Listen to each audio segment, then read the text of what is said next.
মানুষ চাইলে সব কিছু করতে পারে, কিন্তু কিছু কিছু বিষয় ঈশ্বরের আশীর্বাদ থাকা বিশেষ প্রয়োজন, সেটি আমি বিশ্বাস করি। যেমন এবছর 2025-এ আমার দুটো পরপর জ্যোতির্লিঙ্গ দর্শন হয়ে গেল। একটি পশুপতিনাথ, যেটি নেপালে অবস্থিত, আরেকটি এটি রামেশ্বরম, যার ভিডিও তোমাদের সবার সাথে আমি শেয়ার করে নিচ্ছি। আশা করি ভালো লাগবে।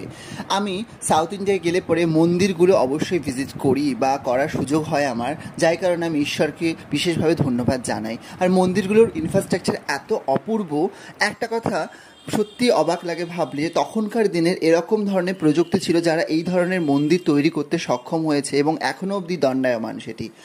আর আমি ভিডিওগ্রাফি করা ভেতরে যেহেতু অ্যালাউ ছিল না, মানে গর্ভগৃহে যেহেতু দেখানোর অনুমতি ছিল না, যার কারণে তোমাদের সবার সাথে শেয়ার করতে পারছি না। তবে পুজো দেওয়ার পরে আমি আরও একটু ভালো করে নিখুঁতভাবে দেখার চেষ্টা করছিলাম মন্দিরের স্থাপত্য। মন্দিরের ভেতরে বিভিন্ন শিল্পকলা প্রদর্শিত হয়েছে, যেমন পেন্টিং এবং স্কাল্পচার। পুজো দেওয়ার শেষে আমি চলে এলাম একটা রেস্টুরেন্টে। আমরা সবাই ছিলাম সেখানে আমাদের নাচের টিমের। তো নাচ সূত্রে আমার এইসব জায়গা ঘোরার সুযোগ হয়ে থাকে, তাই নাচকে আমি ভগবানের মতো ভালোবাসি, পুজো করি। এবং সাউথ ইন্ডিয়ায় বসে নর্থ ইন্ডিয়ান খাবারের আনন্দ নিচ্ছি। সাথে আছে গৌরব, আমার ডান্স কালিগ। সবাই তোমরা ভালো থেকো, ভালো লাগলে অবশ্যই নিজস্ব মতামত জানিও। টাটা।